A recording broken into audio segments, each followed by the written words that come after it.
Dalam beberapa tahun terakhir, media sosial telah menjadi arena utama pembentukan identitas dan ekspresi diri, khususnya di kalangan generasi muda. Salah satu platform yang paling menonjol adalah TikTok, yang memungkinkan penggunanya membuat dan menyebarkan video pendek dengan beragam tema, mulai dari tarian, komedi, edukasi, hingga komentar sosial.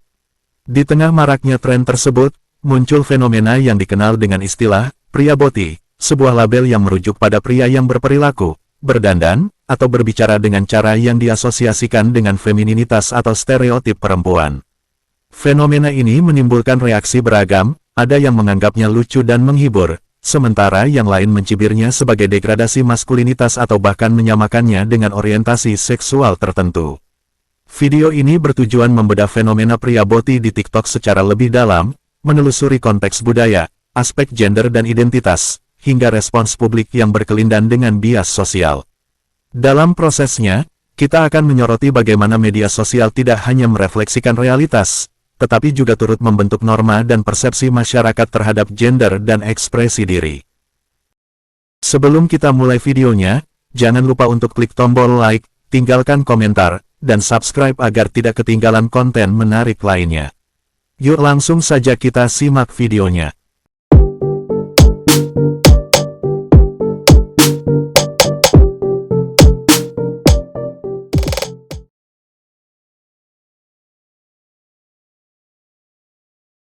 Boti, merupakan singkatan tidak resmi dari bocah tirus, yang kemudian berkembang menjadi julukan untuk pria yang menunjukkan gestur, gaya berbicara, atau dandanan yang dinilai feminin oleh standar maskulinitas konvensional.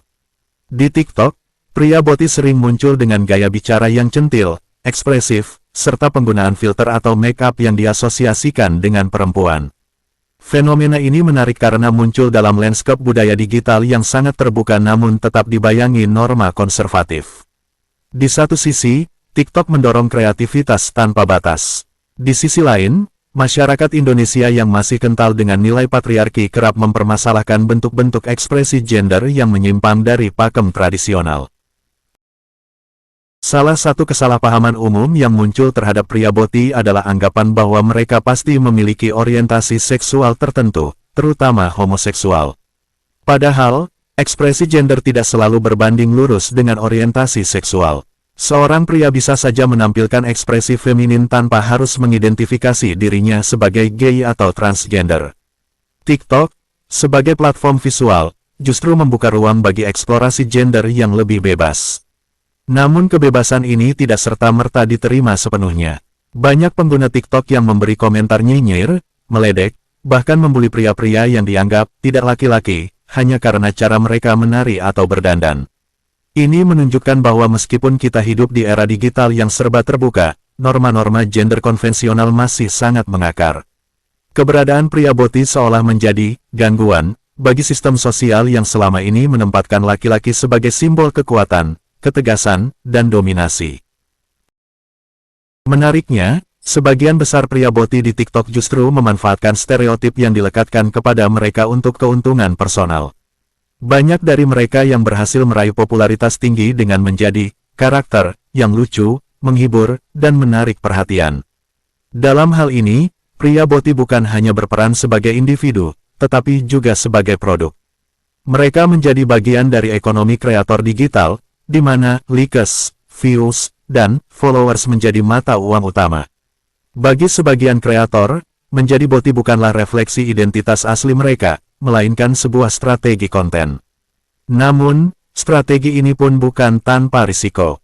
Ketika pria boti dijadikan bahan tertawaan atau dianggap lucu karena menyerupai perempuan, hal itu justru memperkuat stigma bahwa sifat-sifat feminin adalah sesuatu yang rendah, lemah, dan layak diejek. Ini merupakan bentuk seksisme terselubung yang memperkuat dikotomi maskulin-feminin secara problematis. Publik Indonesia memberikan respon beragam terhadap fenomena pria boti. Sebagian kalangan, khususnya remaja perempuan, justru menyambut mereka dengan antusias. Mereka menganggap pria boti lucu, ekspresif, dan tidak toksik seperti laki-laki konvensional. Bahkan, banyak dari mereka yang menjadikan pria boti sebagai bestie idaman. Namun, kelompok lain, terutama kalangan konservatif atau generasi lebih tua, melihat fenomena ini sebagai ancaman terhadap moralitas dan struktur gender tradisional. Mereka khawatir pria boti bisa menulari anak-anak muda lainnya, menjadikan mereka tidak normal atau merusak masa depan bangsa. Beberapa tokoh publik bahkan sempat melontarkan kritik keras terhadap pria-pria yang dianggap kebanci-bancian di media sosial. Ini mengindikasikan bahwa ekspresi diri masih dipandang dalam kacamata normatif dan moralistik, bukan sebagai bagian dari keberagaman identitas.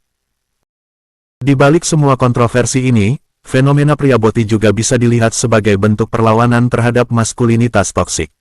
Dalam budaya patriarki, laki-laki kerap dituntut untuk kuat, pendiam, tidak emosional, dan mendominasi. Setiap penyimpangan dari norma ini dianggap lemah atau memalukan. Pria boti, secara tidak langsung, menunjukkan bahwa menjadi laki-laki tidak harus seperti itu. Mereka membuka ruang untuk menjadi laki-laki yang lembut, emosional, suka berdandan, dan tetap percaya diri. Dengan kata lain, pria boti menantang batasan-batasan gender yang kaku dan tidak manusiawi. Meskipun banyak dari mereka melakukannya dengan nuansa komedi, efeknya tetap signifikan dalam menggoyang struktur maskulinitas tradisional. Bahkan, mereka menjadi simbol bahwa laki-laki juga bisa bebas mengekspresikan diri tanpa harus takut dikotak-kotakan. Salah satu pertanyaan penting adalah, apakah ekspresi pria boti di TikTok mencerminkan jati diri mereka yang sebenarnya, atau hanya performatif demi konten? Jawaban atas pertanyaan ini tidaklah sederhana. Dalam dunia media sosial, batas antara yang asli dan yang dibuat-buat sering kali kabur. Beberapa pria boti mengaku bahwa karakter yang mereka mainkan di TikTok berbeda jauh dengan kehidupan nyata mereka. Di balik layar, mereka bisa saja sangat maskulin dan tidak menampilkan sisi femininnya. Namun, karena karakter boti menghasilkan cuan dan popularitas, mereka terus mempertahankannya. Di sisi lain, ada pula yang memang merasa nyaman dan autentik menjadi seperti itu, tidak peduli penilaian publik. Mereka menjadikan TikTok sebagai ruang aman untuk menampilkan sisi diri yang selama ini terpendam. Bagi mereka, pria boti bukan karakter, tetapi refleksi dari identitas yang selama ini tertekan. TikTok sebagai platform tidak lepas dari peran dalam membentuk arus tren ini. Algoritma TikTok dirancang untuk mempercepat viralitas konten yang dianggap menarik secara visual atau emosional. Pria boti, dengan gaya flamboyan dan ekspresif, seringkali memenuhi kriteria ini. Namun di sisi lain, TikTok juga memiliki regulasi yang ketat terhadap konten, tidak pantas, atau dianggap melanggar norma masyarakat. Banyak konten pria boti yang dibatasi atau di-take down karena dianggap menyimpang, meskipun tidak mengandung unsur seksual eksplisit. Hal ini menunjukkan adanya ambiguitas dalam regulasi digital, di satu sisi membuka ruang untuk ekspresi, tapi di sisi lain tetap tunduk pada tekanan moralitas mayoritas. Pemerintah pun sering ikut campur dalam menentukan apa yang layak ditonton masyarakat, dengan alasan perlindungan anak dan ketertiban sosial. Fenomena pria boti di TikTok adalah cermin kompleksnya relasi antara identitas, hiburan, dan norma sosial di era digital.